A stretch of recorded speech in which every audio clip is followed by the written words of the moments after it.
Malo je falilo, evo. A treća, možda najčudnija stvar u Zagrebu su zagrebački reperi. Ne znam kakvi su makedonski reperi, ali sad ću da vam opišem jednog prosječnog zagrebačkog repera. Dakle, prvo je 2 put ja.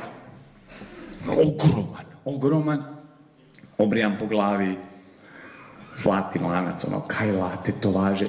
Svi imaju ona imena umjetnička. Zajebana. Ovaj jedan se zove Stoka. Ovaj drugi se zove Nered. Al-Bahati. Znaš, ovaj jedan iz Vinkovaca, on se zove Šorti. Ali dobro, recimo, on je iz Vinkovaca. I kad sam se doselio u Zagreb, ja ništa nisam znao o tome. I nisam znao ni o čemu. Ja sam 2 dana, kad sam došao, samo bio u kući. Bio sam u kući, televizija, radio, novine, internet. Polako. I drugi dan tog mog boravka, televizor, ne znam kako kod vas, ali recimo kod nas u Bosni se kaže da televizor gori. Ti si ga upalio i on gori. Evo viš Bosanac konto. I odjednom tamo negdje čuješ iz televizora.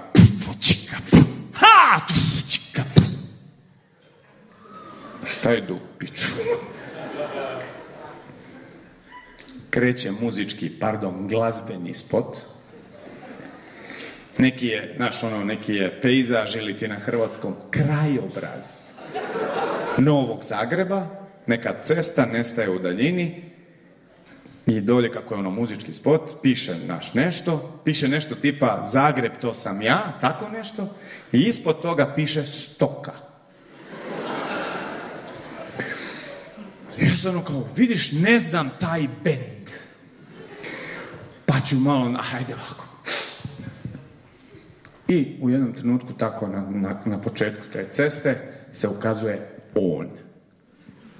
Dakle, ogroman, obrijan po glavi, lanac, go do pasa.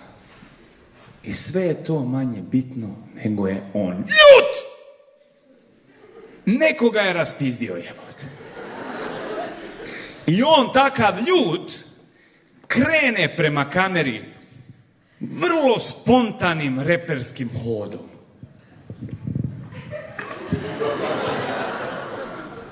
I kako on ide prema kameri, on raste u televizoru.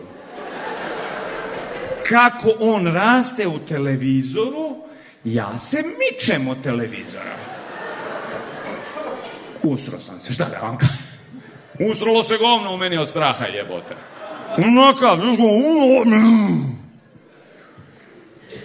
I dolazi, znaš, krupni kadar. Pazi, glava više nestaje u televizor, onako. Otvara usta. I ja znaš...